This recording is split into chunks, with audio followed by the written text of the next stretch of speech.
मंगलाचरण करेंगे। ओम नमः सिद्धेभ्याः जय श्री ओम नमः सिद्धेभ्याः जय श्री ओम नमः सिद्धेभ्याः। नमः समय साराय स्वानुभूत्या चकाशते चित्स्वभावाय भावाय सर्वभावान्तरच्छिदे मंगलम भगवान वीरो मंगलम गौतमो गणी मंगलम कुंद कुंदाद्यो जैन धर्मोस्तु मंगलम सर्वमंगल मांगल्यम सर्वकल्याणकारकम प्रधानम सर्वधर्माणां जैनम जयतु शासनम जैनम जयतु शासनम जैनम जयतु शासनम।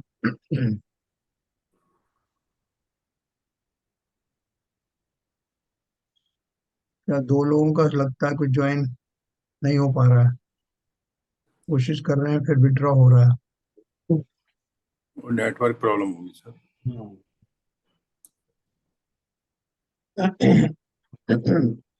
तो श्री अमृतचंद्राचार्य द्वारा दी हुई टीका और श्री कुंद कुंदाचार्य द्वारा रचित मूल ग्रंथ हम लोग पढ़ रहे हैं, जिसमें अभी पहली गाथा हमने कल पढ़ी और पहली गाथा के माध्यम से हमने उस आत्म तत्व के बारे में विशेष रूप से जाना। उसी को आज अभी अपन विस्तार से पढ़ेंगे। गाथा नंबर 2 में शुरू होगा। देखिए अपन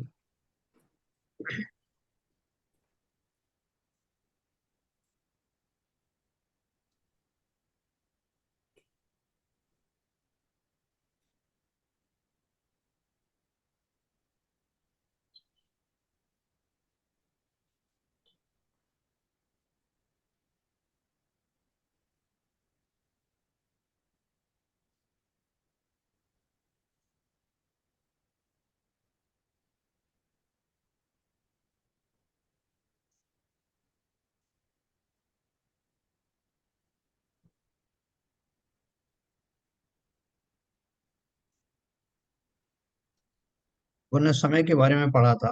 प्रथम गाथा में समय का प्रावृत्त कहने की प्रतिज्ञा की है, इसलिए यह आकांक्षा होती है कि समय क्या है, इसलिए पहले उस समय को ही कहते हैं। अपन ने कल पढ़ा था। समय शब्द का अर्थ इस प्रकार है। सम उपसर्ग है जिसका अर्थ एक पना है, और अय गतौ धातु है जिसका अर्थ गमन और ज्ञान भी है।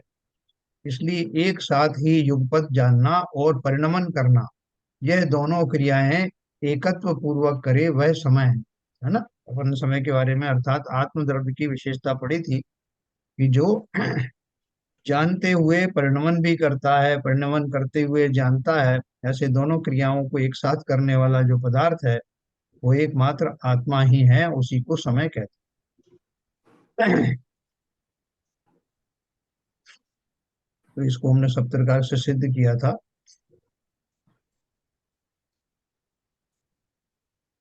और ये भी माना था कि वो, ये नीचे वाला पैराग्राफ, जब यह सर्व पदार्थों के, जब यह जीव सर्व पदार्थों के स्वभाव को प्रकाशित करने में समर्थ केवल ज्ञान को उत्पन्न करने वाली भेद ज्ञान ज्योति का उदय होने से सर्व पर द्रव्यों से छूटकर दर्शन ज्ञान स्वभाव में नियत वृत्ति रूप यानी अस्तित्व रूप आत्म तत्व के साथ एकत्व रूप में लीन होकर प्रवृत्ति करता है, तब दर्शन ज्ञान चारित्र में स्थित होने से अपने स्वरूप को एकत्व रूप से एक ही समय में जानता तथा परिणमता हुआ वह स्वसमय है ना। अपन ने स्वसमय और परिसमय की परिभाषा पढ़ी थी। तो क्या बोला था? इस प्रकार प्रतीत किया जाता है, किंतु जब वह अनादि अविद्या रूपी मुंह उसके उदयानुसार प्रवृत्ति की अधीनता से दर्शन ज्ञान स्वभाव में नियत वृत्ति रूप आत्म तत्व से छूटकर परद्रव्य के निमित्त से उत्पन्न मोह राग द्वेषादि भावों में एकता रूप से लीन होकर प्रवृत्त होता है, तब पुद्गल कर्म के प्रदेशों में स्थित होने से युगपत पर को एकत्व पूर्वक जानता और पर रूप से एकत्व पूर्वक परिणमित होता हुआ पर समय है। इस प्रकार प्रतीति की जाती है। हाँ? इस प्रकार जीव नामक पदार्थ की स्वसमय और पर समय रूप द्विविधता प्रकट होती है। कल अपन ने पढ़ा था कि जिस समय जीव ये आत्मद्रव्य या समय, जिसे हम समय की परिभाषा देते हैं, वो जब स्व के जानने में, स्व के चिंतन में मग्न होता है, अर्थात अपने ही चिंतन में मस्त रहता है, पर द्रव्यों की कोई अपने उपयोग को पर द्रव्यों पर ले ही नहीं जाता है, उस समय जीव को या आत्मा को स्व समय कहा जाता है। और जब वही समय अर्थात आत्मद्रव्य पर वस्तुओं में, पुद्गल आदि में अपने उपयोग को भ्रमाता है, उस समय वो स्व स्व समय न कहलाकर पर समय कहलाता है। वही नीचे लिखा है, जीव नामक वस्तु को पदार्थ कहा है। जीव इस प्रकार अक्षरों का समूह यानी पद है, और उस पद से जो द्रव्य पर्याय रूप अनेकांत स्वरूपता निश्चित की जाए वह पदार्थ है? अक्षरों का समूह पद है, उस पद से जो द्रव्य पर्याय रूप अनेकांत स्वरूपता निश्चित की जाए वह पदार्थ है। पदार्थ शब्द कहाँ से आया ये बता रहे हैं।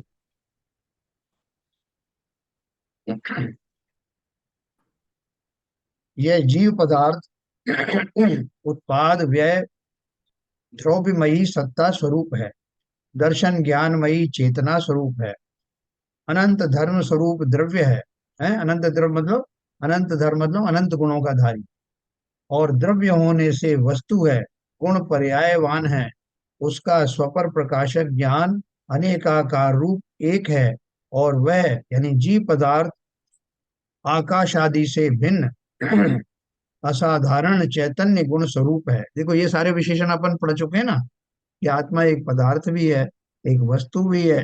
क्योंकि वस्तुत्व वाले सारे गुण उसमें पाए जाते हैं, द्रव्य के जो गुण है वो भी उसमें पाए जाते हैं। सर, हाँ, ये इसका क्या तात्पर्य क्यों लिया? आकाश आदि से भिन्न असाधारण चैतन्य गुण स्वरूप है, इसका क्या तात्पर्य? तो छह द्रव्यों में से एक जीव द्रव्य ही है जो चैतन्य है।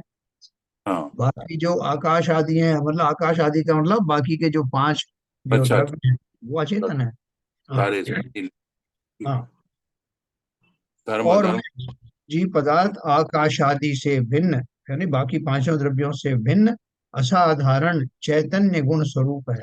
चैतन्य गुण और किसी में है ही नहीं। तथा अन्य द्रव्यों के साथ एक क्षेत्र में रहने पर भी अपने स्वरूप को नहीं छोड़ता। अपन ने कल इसका विवेचन किया था ना, कि मैं सशरीर एक मकान में रहता हूँ, और उस मकान में ईंट है, लोहा है, सीमेंट है। कब से रह रहा हूँ साहब? बोले 70 साल से रह रहा हूँ। बोले इतने साल से रहने के बाद में तो आपको सोबत का असर होना चाहिए, तो आप या तो सीमेंट बन जाना चाहिए या कंक्रीट बन जाना चाहिए, जो आप बने नहीं।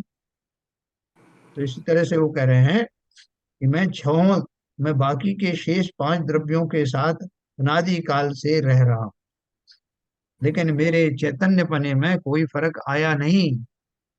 बाकी तो अचेतन है, उनके साथ रहकर मैंने अचेतन बनना नहीं सीखा, मैं तो चैतन्य ही हूँ। अपने स्वरूप को अन्य द्रव्यों के साथ एक क्षेत्र में रहने पर भी अपने स्वरूप को नहीं छोड़ता। ऐसा जीव नामक पदार्थ वही समय है।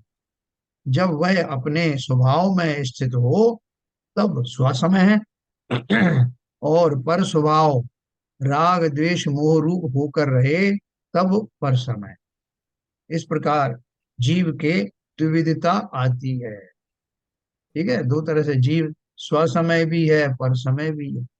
किस काल में वो स्वसमय है? जब स्व का चिंतन हो, और जब पर का चिंतन हो तो पर समय है। बहुत सिंपल बात है।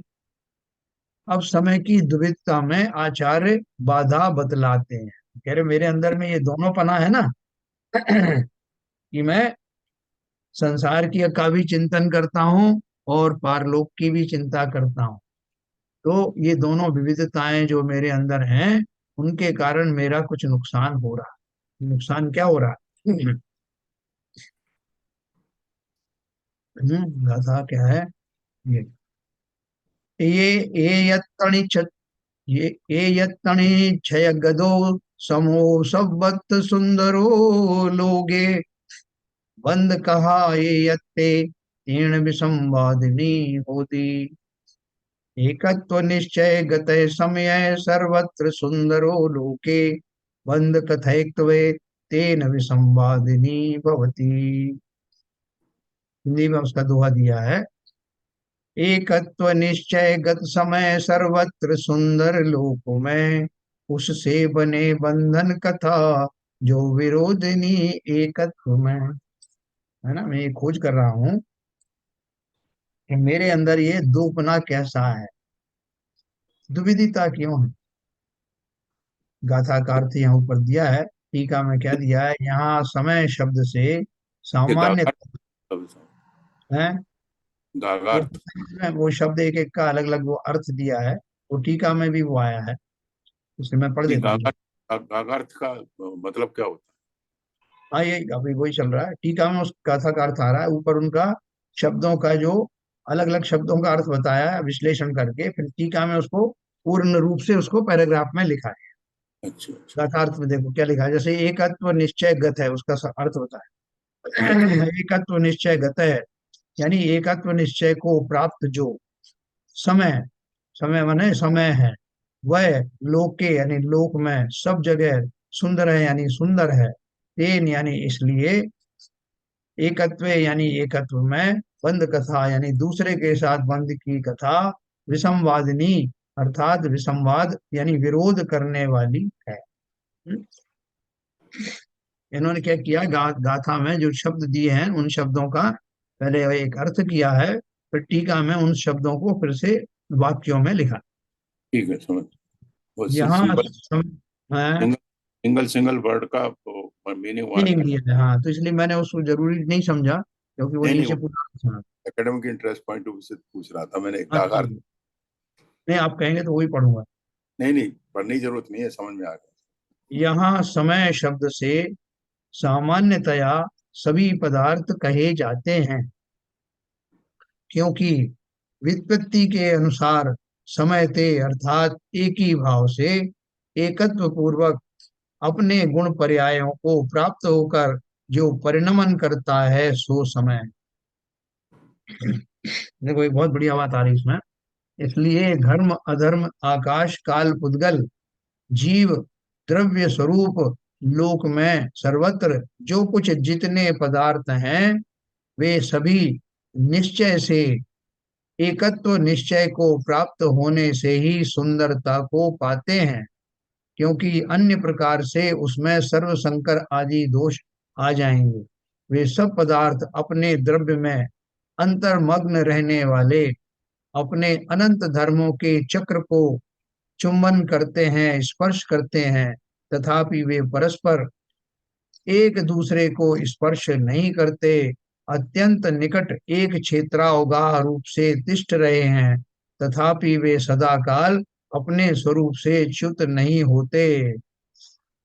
पर रूप परिणमन न करने से अनंत व्यक्तिता नष्ट नहीं होती, इसलिए वे टंकोत किरण की भांति शाश्वत रहते हैं, और समस्त विरुद्ध कार्य तथा अविरुद्ध कार्य दोनों की हेतुता से वे सदा विश्व का उपकार करते हैं, टिकाए रखते हैं। इस प्रकार सर्व पदार्थों का भिन्न भिन्न एकत्व सिद्ध होने से जीव नामक समय को बंध की कथा से ही विसंवाद की आपत्ति आती है। तो फिर बंध जिसका मूल है, ऐसा जो पुद्गल कर्म के प्रदेशों में स्थित होना, वह जिसका मूल है, ऐसा पर समय पना उससे उत्पन्न होने वाला पर समय स्वसमय रूप द्विविधपना, उसको जीव नाम के समय को कहाँ से हो, इसलिए समय के एकत्व का होना ही सिद्ध होता है। देखो क्या बोल, इस बहुत ही पूरे गाथा जबरदस्त। समझ में आया इसका पूरा अर्थ? नहीं, बहुत जबरदस्त है, बहुत ही कह क्लिष्ट है बहुत। रहे हैं कह रहे हैं कि एक अपेक्षा से तो संसार के समस्त पदार्थ समय हैं। क्यों है समय? बोले देखो कितनी बढ़िया खूबी है कि संसार के जितने पदार्थ हैं वो किसी में मिक्स होते नहीं, किसी और द्रव्य की चिंतन भी नहीं करते, अपने आप में ही मस्त रहते।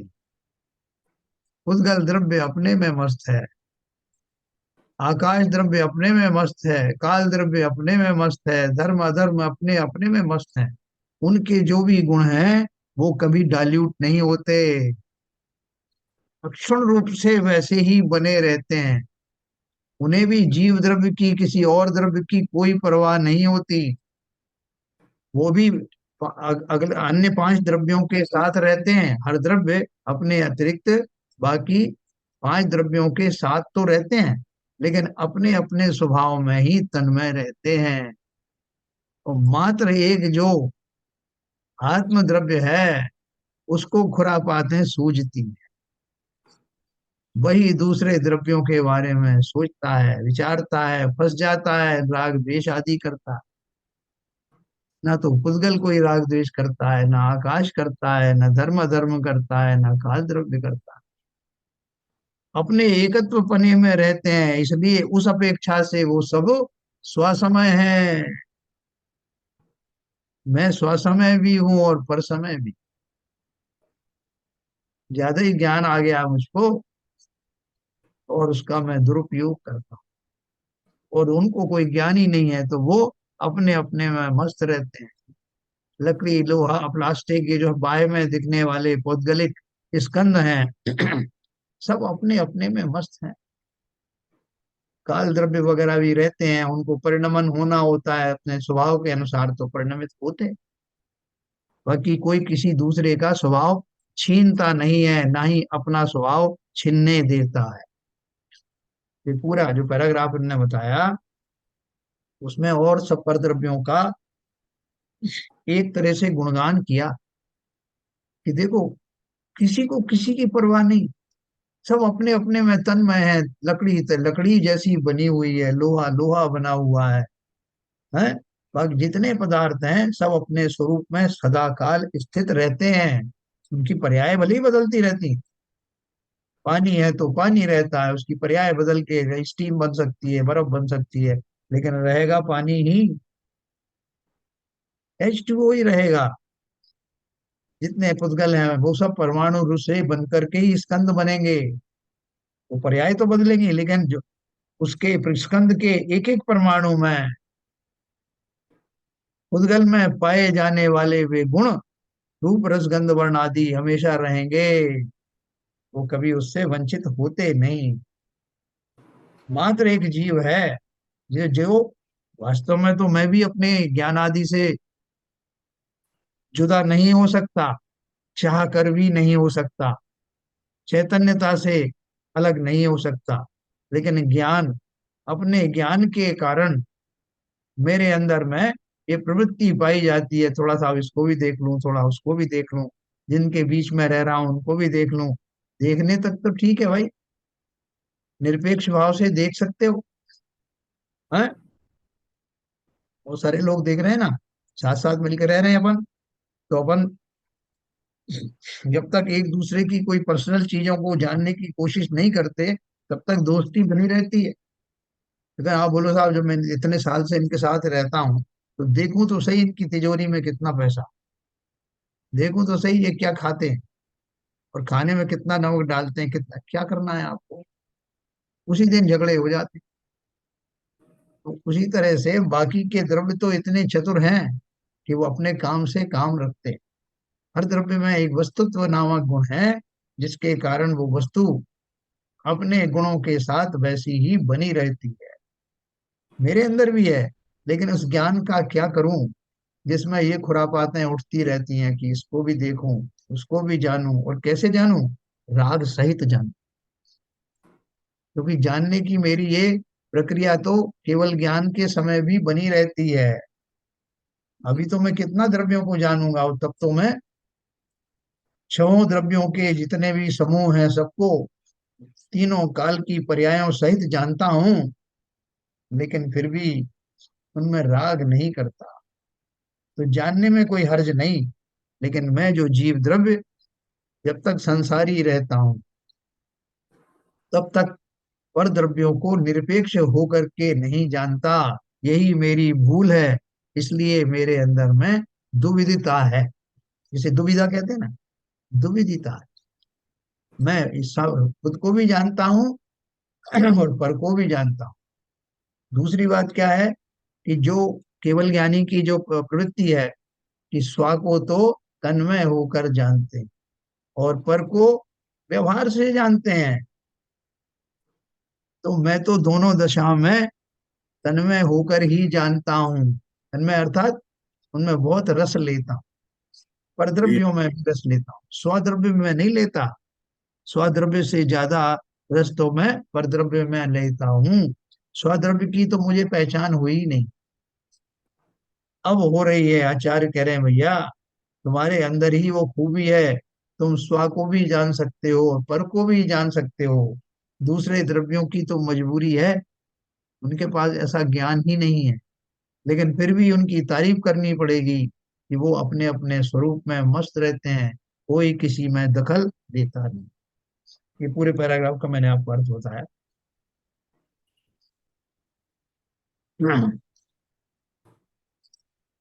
और उन्होंने ये सिद्ध किया कि जो समय शब्द है वो समय शब्द और दूसरे द्रव्यों पर भी इस अपेक्षा से लागू होता है कि उनमें एकत्वपना विद्यमान है। वो अपने अपने अपने स्वभाव में मस्त रहते। भावार्थ है निश्चय से सर्व पदार्थ अपने अपने स्वभाव में स्थित रहते हुए ही शोभा पाते हैं। अपन क्या बोल देते हैं कि भैया तुम अपने अपने ग्रुप में रहो, हम अपने ग्रुप में रहते हैं। समूह शरण में जाते हैं ना, तो समूह शरण में जो 12 कोठे बने होते हैं उसमें ऐसी लड़ाई नहीं होती कि जो आ, विद्याधर जो है या देव है वो सामान्य मनुष्यों के बीच में बैठ जाए, या मनुष्य जो है तिर्यंचों के बीच बैठ जाए। सबका अलग अलग, हम सब हैं आत्म स्वभावी हैं, हम सब जीव हैं, लेकिन एक कुछ मर्यादाएं हैं, कुछ डिसिप्लिन है। इसके तहत सब अलग अलग अपने स्थानों में बैठे रहते हैं। तो ये क्या बोल रहे हैं, निश्चय से सर्व पदार्थ अपने अपने स्वभाव में स्थित रहते हुए ही शोभा पाते, परंतु जीव नामक पदार्थ की अनादि काल से उद्गल कर्म के साथ निमित्त रूप बंध अवस्था है। उससे इस जीव में विसंवाद खड़ा होता, इसलिए वह शोभा को प्राप्त नहीं होता। इसलिए वास्तव में विचार किया जाए तो एकत्व ही सुंदर है, उससे यह जीव शोभा को प्राप्त होता है?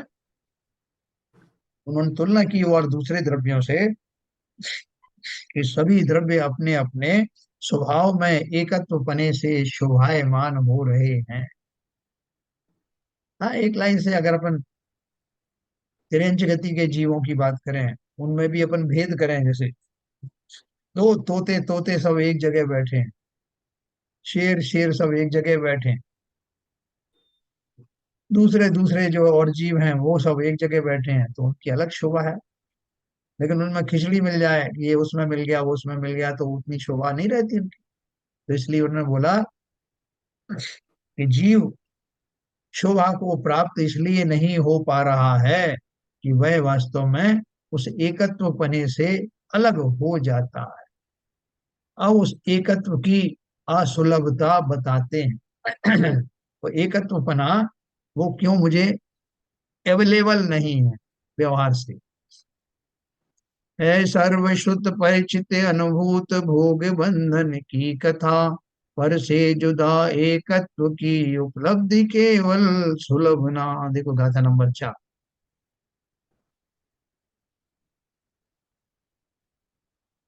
सुध परिचिदानुभूता सर्वस्व भी काम भोग बंद कहा। ए यत्त सबलंबो न बरिना सुलभो विहत्तस्। हाँ जिसका हिंदी में मैंने आपको पढ़ा था।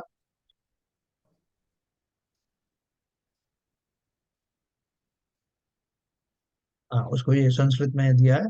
श्रुत परिचितानो भूता सर्वस्यापि काम भोग बंद कथा। एकत्वस्योपलभ्य लब्ध केवलम न सुलभो विभक्तस्य। इस गाथा का अर्थ है, सर्वलोक को काम भोग संबंधी बंध की कथा तो सुनने में आ गई, किंतु विभक्त यानी भिन्न आत्मा का एकत्व होना कभी ना तो सुना है, ना परिचय में आया है, और न अनुभव में आया है। इसलिए केवलम एकमात्र वही न सुलभ यानी सुलभ नहीं है। टीका दी है, इस समस्त जीव लोक को काम भोग संबंधी कथा एकत्व से विरुद्ध होने से अत्यंत विसंवाद करने कराने वाली है, आत्मा का अत्यंत अनिष्ट करने वाली है। तथापि बोले जो चीज मेरे लिए, जैसे उसमें आयुर्वेद में बताते हैं ना, पथ्य और कुपथ्य, कौन सी चीज आपको फायदा करने वाली है, कौन सी आपके स्वास्थ्य को नुकसान करने वाली है। तो बोल रहे हैं इस समस्त जीव लोक को काम भोग संबंधी कथा एकत्व से विरुद्ध होने से अत्यंत विसंवाद कराने वाली है, अर्थात आत्मा का अत्यंत अनिष्ट कराने वाली है। तथापि पहले अनंत बार सुनने में आई है, अनंत बार परिचय में आई है, और अनंत बार अनुभव में भी आई है। क्या ये अनुभव में? ये काम भोग संबंधी कथाएं, दूसरे जीवों की कथाएं, मेरे अपनी कथाएं, ये बहुत सुलभता से जिस जीव को हर पर्याय में उपलब्ध रही है, जिसमें जितनी सामर्थ्य रही उस पर्याय में, वह जीव लोक संसार रूपी चक्र के मध्य में स्थित है। निरंतर द्रव्य क्षेत्र काल भव और भाव रूप अनंत परावर्तन के कारण भ्रमण को प्राप्त हुआ है। समस्त विश्व को एक छत्र राज्य से वश करने वाला महामोह रूपी भूत, जिसके पास बैल की भांति भार वहन कराता है, जोर से प्रकट हुए तृष्णा रूपी रोग के दाह से अंतरंग में पीड़ा प्रकट हुई। आकुलित हो होकर मृग जल की भांति विषय ग्राम को, यानी इंद्रिय विषयों के समूह को जिसने घेरा डाल रखा है, और वह परस्पर आचार्यत्व भी करता है। तो क्या क्या कथा चल रही है? इस जीव को अनादिकाल से संसार चक्र में फंसा हुआ है, और उसका जो मोह है, उस मोह के कारण मोह रूपी भूत जैसे मान लो मेरे ऊपर सवार है, और वो मोह रूपी भूत मुझे इस संसार में फंसाए रखता। जैसे किसान होता है ना, तो किसान अपने बैल को सारे दिन काम में लगाता है। इस खेत को बखरना है तो कभी उसको बीज बोने के लिए उधर से उधर लेके जा रहा है, कभी और चीज के लिए लेके जा रहा है, तो उस बैल को निरंतर काम में लगाए रखता है। तो बोल रहे हैं कि उसी तरह से ये मेरा संसार का जो चक्र है, जीव लोक है, यहाँ पे पंच परावर्तन निरंतर होते हैं। क्यों होते हैं पंच परावर्तन? क्योंकि मेरे अंदर तृष्णा रूपी रोग है, मोह रूपी भूत मुझे बाध्य कर रहा है कि मैं संसार के विषयों में लगा रहा हूं। बैल की भांति भार वहन करता है, तृष्णा रूपी रोग का दाह लगा है, ये भोग भोगा, उसके बाद और भोगने की इच्छा, फिर बदल बदल करके भोगने की इच्छा। ऐसी तृष्णा में फंसा हुआ मैं जीव संसार में कैसे परावर्तन, पंच परावर्तन किया करता हूँ। कौन से पंच परावर्तन है? द्रव्य क्षेत्र काल भव और भाव रूप। अपन ने पढ़ा था ना, शॉर्ट में पढ़ा था, द्रव्य परावर्तन क्या है, क्षेत्र परावर्तन क्या है। आज आप यहाँ पर उत्पन्न हुए, फिर कल यहाँ से 1 मिलीमीटर से भी के भी अनंत में भाग दूर प्रदेश में फिर उत्पन्न हुए। फिर उतने ही सूक्ष्म का से जो थोड़ा सा डिस्टेंस है वहां उत्पन्न हुए। सोचो ये 3 लोकों में कितने प्रदेश हैं। उन सब प्रदेशों को मैंने एक एक करके नापा है।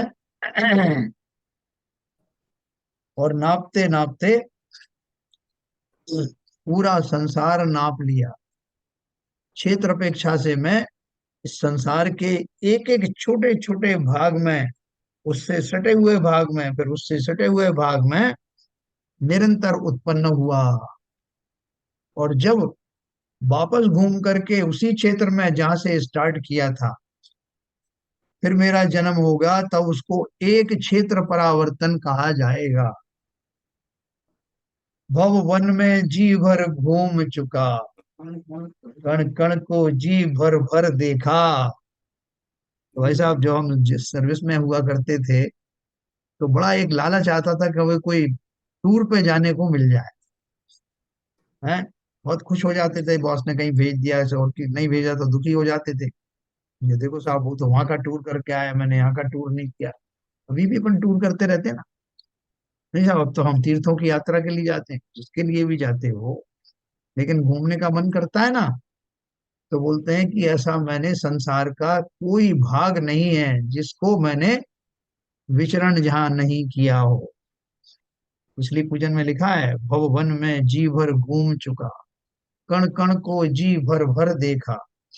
और जी भरने का अर्थ क्या है? मैं उन कणों जैसा ही बन करके मैंने देखा। मैं पृथ्वी काय का जीव बना, मैं जल काय का जीव बना, वहां से बहती हुए समुद्र में रहा, समुद्र को पूरी तरह से देखा। उसी समुद्र के अलग अलग भागों में अनेकों बार उत्पन्न हुआ। पृथ्वी के एक एक कण में, नालियों में, मोरियों में कौन सा ऐसा स्थान है जहां मैं उत्पन्न नहीं हुआ। तो ऐसा क्षेत्र परावर्तन मैंने एक बार नहीं अनंत बार किया। इसी तरह से द्रव्य परावर्तन किया, काल परावर्तन किया, भाव और भाव रूप अनंत परावर्तन करने के कारण भ्रमण को प्राप्त हुआ। मैं ये परावर्तन के बारे में फिर कभी आपको डिटेल में बताऊंगा। आप देख के चकित हो जाएंगे कि मैं कब से हूं और कब से कहाँ कहाँ भटक रहा, क्या क्या मैं बना, कैसे मेरे भाव हुए, उन भावों में का कैसे परिवर्तन हुआ। 84 लाख योनियों में जाकर मेरे कैसे कैसे भाव हुए। मैं एक बार एक नारकी बना था तीसरे नरक का, तो वहां मेरे भाव उस समय कुछ और थे। दूसरी बार मैं उसी तीसरे नरक में गया, दूसरे भाव, उसे मेरे भाव भी परावर्तन हुए, भाव भी परावर्तन हुए। कभी देव बना, कभी पशु बना, कभी नारकी बना, चारों गतियों में भ्रमण किया। तो समस्त विश्व को मोह रूपी भूत के कारण मैं आकुलित होकर मृग जल की भांति विषय ग्राम को जिसने घेरा डाल रखा है, अर्थात दूसरों से कहकर उसी प्रकार अंगीकार करवाता। इसलिए काम भोग की कथा तो सबके लिए सुलभ है। हैं? मेरी इतनी आदत पड़ गई इसलिए कि मैं अब उस उन भोगों के अतिरिक्त कुछ भी सुनता हूं तो मेरे रोंगटे खड़े हो जाते। कोई मुझसे कह दे कि भाई साहब वो मोक्ष में आपको ऐसे सुख नहीं मिलेंगे जो यहाँ मिल रहा है आप, तो मेरा एकदम सारा उत्साह ठंडा हो जाता। तो भाई साहब फिर क्या करेंगे वो मोक्ष को जाके? है अनादिकाल से जो विषय भोग आदि मिल रहे हैं, और वो कितना जबरदस्त चाहत है कि कोई आपको कह दे कि भैया ये मनुष्य जन्म थोड़ी हमेशा बना रहेगा, तुम एकेंद्री भी बनोगे, वहां की क्या विषय भोग भोगोगे। तब भी मैं मानने वाला नहीं हूँ कि ठीक है भाई, थोड़े समय एक उसमें भी रह लेंगे, एक इंद्री में भी रह लेंगे, दो इंद्री में भी रह लेंगे, फिर कभी मनुष्य बनेंगे तब देख लेंगे, बीच में देव भी बनूंगा। तो कितने आकर्षण है संसार में, आप बिना बात के मुझे मोक्ष का लालच दे रहे हो जहाँ कुछ भी नहीं। ऐसा बहुत बार मैंने किया है। बहुत बार हमारे सामने ये प्रस्ताव आए, और हम चूंकि अनादिकाल से इन काम भोग आदि के विषयों से परिचित हैं, इसमें रहने वाले सो कॉल्ड सुख आभासों में मैं सुख मानता हूँ। क्यों? क्योंकि सच्चा सुख तो मैंने आज तक ना तो देखा, ना कहीं उसको सुनने को मिला, ना ही कभी मैंने उस पर विश्वास किया। इसलिए मेरे लिए तो यही काम बंद भोगों की कथा, उसी को मैं दोहराता रहता हूँ। आचार्य क्या कहना चाह रहे हैं कि वो जो एक एक जो पहली गाथा में जो बताया ना, कि मैं अपने एकत्व पने से डगमगाता रहता हूँ, मैं दुविधता में क्यों फंसा हुआ हूँ, उसका कारण बता रहे हैं। कि मुझे अपने ऊपर भी तरस नहीं आता, कितना कितना मैं दुखी रहा। और बीच बीच में प्रकृति प्रदत्त मनुष्य भाव में जब संयम धारण करने का समय आता है, तब भी मैं उस संयम को निरर्थक मान करके उन काम आदि भोगों में ही अपने आप को रचा पचा लेता हूँ। इसके कारण मौके जैसे मिले वैसे ना मिले, इससे अच्छे तो बाकी के द्रव्य हैं जो अपने अपने स्वभाव में मस्त रहते हैं। काम भोग आदि मेरा, भोगने आदि मेरा स्वभाव नहीं, लेकिन फिर भी मैं मूर्ख बना हुआ हूँ, है ना। इसलिए बोल रहे हैं, इसलिए काम भोग की कथा तो सबके लिए सुलभ है। किंतु निर्मल भेद ज्ञान रूपी प्रकाश से स्पष्ट भिन्न दिखाई देने वाला यह मात्र भिन्न आत्मा का एकत्व ही है, जो कि सदा प्रकट रूप से अंतरंग में प्रकाशमान है, तथापि कषाय चक्र के साथ एक रूप जैसा किया जाता है, इसलिए अत्यंत तिरोभाव को प्राप्त हुआ है, यानी ढक रहा। वह अपने में अनात्मज्ञता होने से, स्वयं आत्मा को न जानने से, और अन्य आत्मा को जानने वालों की संगति सेवा न करने से, ना तो पहले कभी सुना है, ना परिचय में आया है, और ना कभी अनुभव में आया है, इसलिए भिन्न आत्मा का एकत्व सुलभ नहीं है।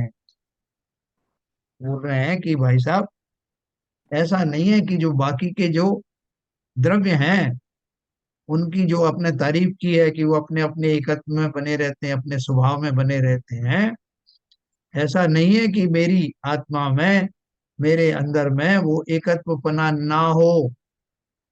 मेरे स्वभाव में भी एकत्वपना है, लेकिन मेरे अंदर थोड़ा सा ज्ञान ज्यादा हो गया। उस ज्ञान का मैं क्या दुरुपयोग करता हूँ कि मैं उस एकत्वपने की परवाह किए बिना उसकी सीमाएं लांग करके पर द्रव्यों से संयोग में जुट जाता हूँ। सीता जी को जिस समय वो वन में थी, तो उस समय वो लक्ष्मण रेखा प्रसिद्ध है ना, लक्ष्मण रेखा खींचती थी, लक्ष्मण ने कहा था, माते इस रेखा से बाहर मत आना, तभी आप सुरक्षित हैं। इसके बाहर निकलते ही शत्रु हावी हो सकते। ऐसे ही आचार्यों ने कहा कि मूर्ख, तुझको कितनी बार समझाया कि अपनी रेखा से, अपनी मर्यादाओं से बाहर गया तो ये कर्म रूपी लुटेरे, ये काम विषय भोग आदि ये विषय तुझे इस संसार में ही लपेटे रखेंगे। लेकिन मैं नहीं माना। कितनी बार मैंने वो लक्ष्मण रेखाएं पार कर ली, और फलतः वो क्रूर परिणाम, संसार में मुझे डुबाने वाले वो सारे दशाएं मुझे निरंतर प्राप्त होती रहती। और बोले बीच में मुझे ऐसे संयोग भी मिले जब आत्मा को एकत्व रूप से जानने वालों से मुझे मेरी मुलाकात भी हुई। तो वो लिखा ना, लेकिन कैसी हुई कि ना जानने जैसी। और अन्य आत्मा को, बोले स्वयं तो मेरा स्वभाव ढक ही रहा था, और अन्य आत्मा को जानने वालों की संगति सेवा ना करने से। मुझे बहुत बार मुनिराज मिले, बहुत बार आचार्य मिले, बहुत बार जिनदेव के समूह शरण में गया, लेकिन मैंने उनकी परवाह की नहीं। ना अपन पूजन में पढ़ते ना, नहीं सुनी मैंने जिनवाणी, अतः शरण में अब आया। तो गया तो था साहब जिनवाणी सुनने, समुशरण के बाहर से ही घूम के आ गया। वो फुलवारियां लगी हुई थी, बाग बगीचे लगे थे, नृत्यकार नृत्यांगनाएं वहां नृत्य कर रही थी, तो दे के आ गया, गंधकुटी तक गया ही नहीं। तो बोले कि कभी मुझे आत्मा के एकत्व पने को जानने वाले जीव मिले भी तो उनकी संगति मैंने नहीं की। अब भावार्थ में इसलिए उन्होंने बोला, इस लोक में, देखो ये बहुत धैर्य से सुनना, सुनने मात्र से आचार्यों ने गारंटी दी है, भावपूर्वक एकीकरण द्वारा एकाग्र होकर सुनने से ही जीव अपने एकत्व पने को प्राप्त होता है। ये बहुत अनूठा समय मिला है, इसे छोड़ना मत। तो क्या बोला, इस लोक में सर्व जीव संसार रूपी चक्र पर चढ़कर पंच परावर्तन रूप भ्रमण करते, वहां उन्हें मोह कर्मोदय रूपी पिशाच के द्वारा जोता जाता है, जैसे बैल वगैरह को जोतते हैं। इसलिए वे विषयों की तृष्णा रूपी दाह से पीड़ित होते हैं, और उस दाह का इलाज इंद्रियों के रूपादि विषयों को जानकर उनकी ओर दौड़ते हैं, तथा परस्पर भी विषयों का ही उपदेश करते हैं। तो लगता है कि इसमें बहुत रस है, इसलिए बार बार उन्हीं भोगों की अग्नि में कूद पड़ते हैं। इस प्रकार काम तथा भोग की कथा तो अनंत बार सुनी, परिचय में प्राप्त की, और उसी का अनुभव किया, इसलिए वह सुलभ है, अवेलेबल है, तीनों लोक में आपको वो अवेलेबल है।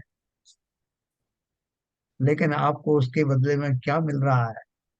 किंतु सर्व परद्रव्यों से भिन्न एक चैतन्य चमत्कार स्वरूप अपने आत्मा की कथा का ज्ञान अपने को अपने से कभी नहीं हुआ, और जिन्हें वह ज्ञान हुआ है उनकी कभी सेवा नहीं की, इसलिए उसकी कथा ना तो कभी सुनी, ना परिचय किया, और ना ही अनुभव किया, इसलिए उसकी प्राप्ति सुलभ नहीं, दुर्लभ है। हाँ? मेरे अंदर आत्मा है, कितनी दूरी पर रहती है आत्मा? मेरे अंदर नहीं, मैं ही आत्मा हूँ। तो सब दूरियां खत्म हो गई है। ये संबंध तो एक द्रव्य और दूसरे द्रव्य के बीच में होता है ना, कि साहब वो इतनी दूर पर रहता है, कौन? वो दूसरा द्रव्य।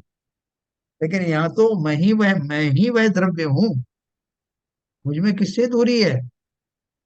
लेकिन उसको कभी ना परिचय किया, ना अनुभव किया, इसलिए आत्मा को, आत्मा की प्राप्ति ही दुर्लभ हो गई। मेरे मेरे पत्नी के साथ में परिचय आज तक नहीं हुआ। तो क्या बात कर रहे हो? आपकी शादी को कितने साल हो गए? बोले ना 50 साल तो हो गए। बोले आपको परिचय नहीं हुआ आज तक? बोले हाँ, हम दो अलग अलग तरह से रहते हैं साहब, एक दूसरे में को जानते तो हैं मगर समझते नहीं हैं, हमारे अंदर बहुत दूरियां हैं। तो वो दूरियां काहे की हैं? एक दूसरे के बारे में, अगर हम संसारी अवस्था की बात करें, तो हमने उनको उतना तन्मय होकर के नहीं जाना, उसके करीब से नहीं जानता, उनके दोषों को भी पहचान कर गुणों की संज्ञा रूप दे करके समन्वय नहीं स्थापित किया, इसलिए कहा जाता है कि मैंने उनको जाना नहीं, पहचाना नहीं।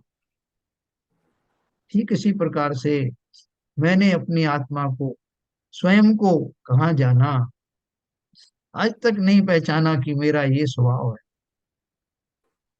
शेर को अपने पास पालो और उसको रोज घास खिलाओ, और बहुत खुश हो जाओ कि मैंने ऐसे हिंसक जीव को मित्रता रूपी सौगात दी है। लेकिन वो सुखी है कि दुखी? जो उसका भोजन ही नहीं, आप उसको वो भोजन किए कराए जा रहे हो, ब्रह्मवश सोच रहे हो कि वो सुखी होगा। ऐसे ही मैं, मेरा जो भोग्य है, अनंत आनंद, जो मेरे स्वभाव में ही बस रहा है, उसका ज्ञान ना होने के कारण परद्रव्यों में मैं उसका आनंद खोज रहा हूँ। आज से नहीं खोज रहा हूँ, अनादिकाल से खोज रहा हूँ। लेकिन हर बार मेरा उपाय गलत होने के कारण मुझे वो आनंद प्राप्त हो ही नहीं रहा।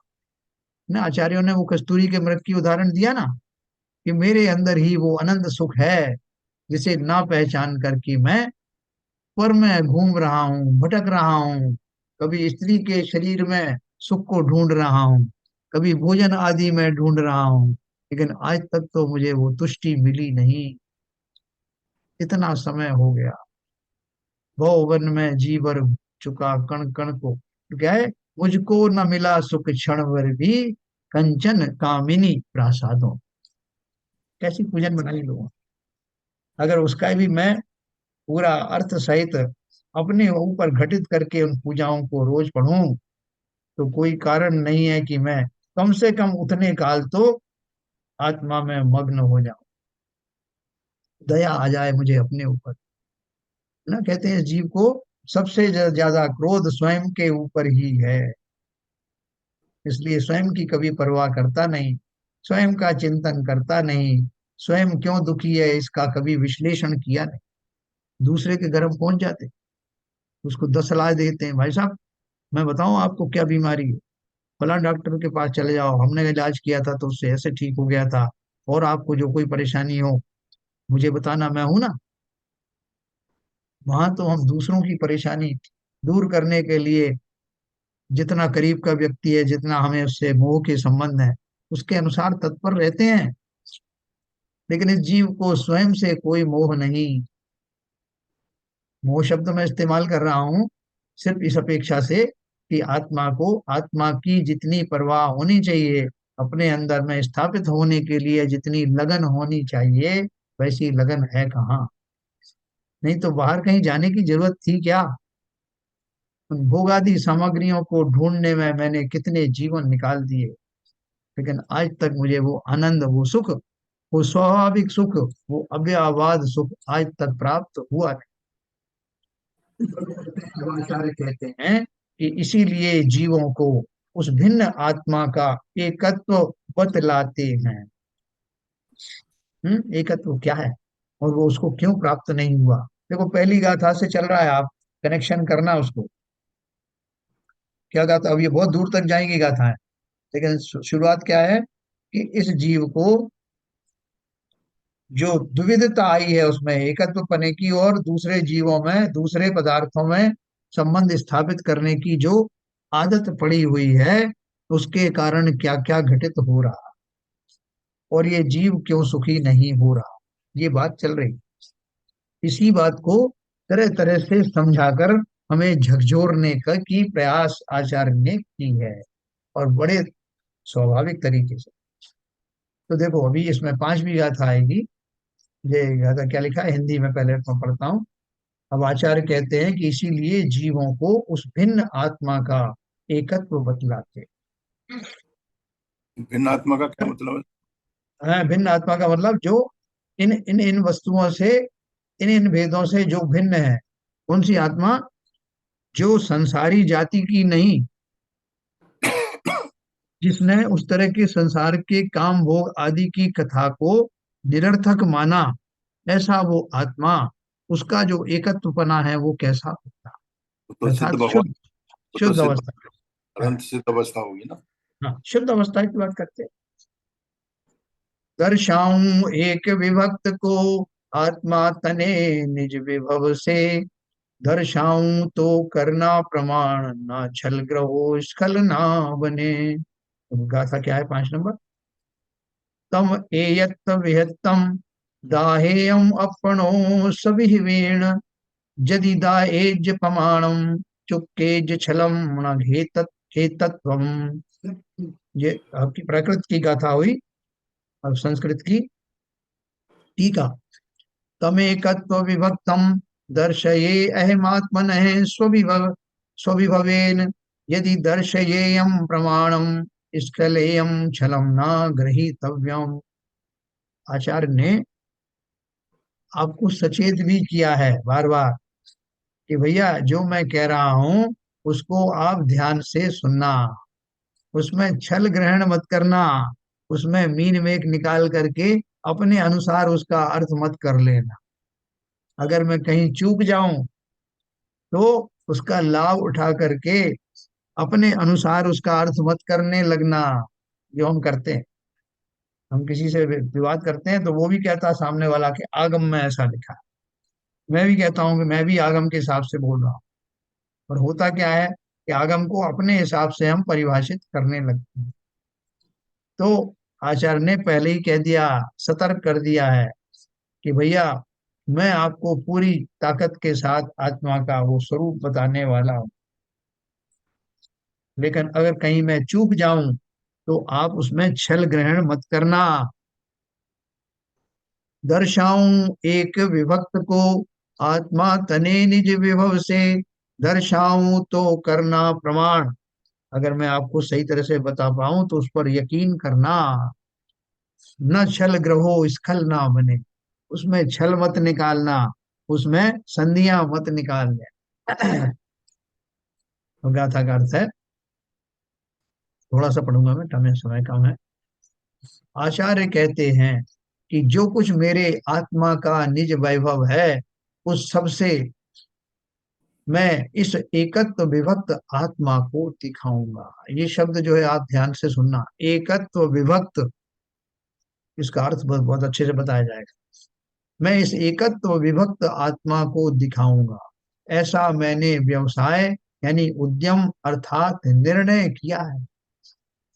देखो जैसे हमने अभी संकल्प लिया है कि मैं इस समय सार को पढ़कर और समझकर ही रहूंगा, ऐसा ही संकल्प आचार्य कुंद कुंद ने लिया है कि मैं इस एकत्व विभक्त रूप आत्मा को अपनी पूरी ताकत से आपको दिखाऊंगा।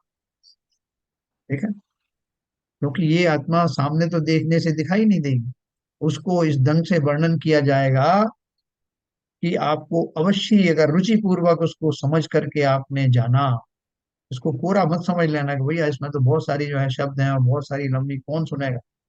ये हमारे आपकी अच्छी की बात है, लगता है हमारा भवों का किनारा आ गया। इसलिए बहुत ध्यान से, तो वो कह रहे हैं आचार्य कि मैंने संकल्प लिया है कि मैं अपने इस ग्रंथ में उस एकत्व विभक्त वाली आत्मा से आपका परिचय करा। मेरे आत्मा का वह निज वैभव इस लोक में प्रकट समस्त वस्तुओं का प्रकाशक है, और श्यात पद की मुद्रा वाला जो शब्द ब्रह्म अरहंत का परमागम है, उसकी उपासना से उसका जन्म हुआ। है ना, शादवाद है ना। शाद का अर्थ कथनचित है, अर्थात किसी प्रकार से किसी अपेक्षा से कहना। परमागम को शब्द ब्रह्म कहने का कारण यह है ना, उन्होंने लिखी ना वो, वारिल जी ने पूजन लिखी ना, शब्द ब्रह्म परमात्मा, देवशाद गुरु की पूजन में शुरुआत में लिखा है। तो वो शब्द ब्रह्म क्यों कहा? ख्यात का अर्थ कथनचित है, अर्थात किसी प्रकार से किसी अपेक्षा से कहना। परमागम को शब्द ब्रह्म कहने का कारण यह है कि अरहंत के परमागम में सामान्य धर्मों के वचन गोचर समस्त धर्मों के नाम आते हैं, और वचन से अगोचर जो विशेष धर्म हैं उनका अनुमान भी कराया जाता है। इस प्रकार वह सर्व वस्तुओं का प्रकाशक है, इसलिए उसे सर्वव्यापी कहा जाता है, और इसीलिए उसे शब्द ब्रह्म कहते हैं। केवल ज्ञान जो है ना, केवल ज्ञान से ही तो ये बना है परमागम। तो केवल ज्ञान किसको जानता है? अपन ने बोल दिया भाई साहब आपको अगर खाली भौतिक वस्तुओं को जानना है तो आप अवधि ज्ञानी के पास चले जाइए। मन में उठने वाले भावों को जब वो आकार लेते हैं जानना है तो मन परे ज्ञानी के पास चली जाएगी। लेकिन आपको अगर दोनों चीजें जानना है, देखना समझ के, अगर आपको बाह्य वस्तुओं को जानना है और स्व को भी जानना है तो अवधि ज्ञान से काम चलेगा नहीं। फिर केवल ज्ञान तो है ही प्रत्यक्ष ज्ञान, आप मति श्रुत से भी काम चला सकते हैं, प्रोवाइडेड कि मति श्रुत वास्तव में मति श्रुत हो, सम्यक हो। तो जो हमारे पास मति श्रुत ज्ञान है उसको भी साधारण मत समझना। अवधि ज्ञान तो सिर्फ पौद्गलिक चीजों को जानता है, लेकिन मैं अपने मति और श्रुत ज्ञान से, वो मनुष्य भी उसी ज्ञान का सहारा जनरली लेते हैं। अवधियों बने पर है तो कभी कभी जरूरत पड़ती है उसकी, लेकिन वो मति श्रुत ज्ञान वही तो केवल ज्ञान रूपी वृक्ष दत्त रूप बनता है। तो वहां इन्होंने कहा कि ये जो आगम जो बनाया है, परमागम जो है, उसमें उन शब्दों के माध्यम से न केवल संसार के पौद्गलिक आदि द्रव्यों का वर्णन किया जा गया है, बल्कि उस अनूठे आत्म द्रव्य को पारलौकिक जो है, जो सामान्य दशा में जीव नहीं समझते, वो भी उसके माध्यम से समझाया गया। परमागम को इसलिए उसे शब्द ब्रह्म कहा। इस शब्द के माध्यम से ही साध लिया है जिसने संसार के समस्त पदार्थों का ज्ञान, ऐसा वो शब्द ब्रह्म रूप वो जिनवाणी। अनंत के परमागम में सामान्य धर्मों के वचन गोचर समस्त धर्मों के नाम आते हैं, और वचन से अगोचर जो विशेष धर्म है उनका भी अनुमान कराया जाता है। इस प्रकार वह सर्व वस्तुओं का प्रकाशक है, इसलिए उसे सर्वव्यापी कहा जाता है। तो ये बात क्या कहने जा रहे हैं कि हमारे पास में उस आत्मा को समझने के क्या साधन हैं और कैसे उसको समझा जा सकता है ना। बिल्कुल देखो, लिंक मिला के रखना। हम क्या समझने के लिए शुरुआत की थी हमने, कि मैं वो आत्मा एकत्व रूप में क्यों नहीं आता जो कि मेरी परिभाषा है। मैं क्यों दुविधाओं में फंसा रहता हूँ, इसकी बात है। और कैसे उन दुविधाओं से निकलूं, उसकी बात। तो कल अपन इस जो शब्द ब्रह्म शब्द आया है और एकत्व विभक्त जो आया है, उनका विस्तार से वर्णन समझें। आप बस लगे रहना इसमें समझने में, धीरे धीरे करके आचार्य आपको वहीं ले जाएंगे जहां हम सबको जाना है। समय हो गया जिनवाणी स्तुति करने का। हम तो आपके पीछे लगे रहेंगे साहब। लगना तो आपको है। बिल्कुल, ये मौका छोड़ना नहीं है, जैसे भी होगा अवश्य हमें करना है। वो आचार्य तो कहते हैं कि अगर मरकर भी जीव को सम्यक दर्शन मिलता है, तब भी सौदा घाटे का नहीं है। तो अपन सब इसमें लगे रहेंगे। और आज कौन है? संजय प्रकाश जी हैं ना, जिनवाणी हाँ स्तुति करें। सर। श्री वाणी जग कल्याणी, जग जन मद तमे मोहे हरि। जन मन हारी गण हरे हारी, जम जरा भवे रोगे हरि। तीर्थराणम दिव्य जुड़िम जो, पढ़ै सुड़ै मय्ये धारै। ज्ञानम सोखे मणंतम धरिये, सासं पावै। सासदे मोखे पदम। माता की जय। जय जिनवाणी माता की।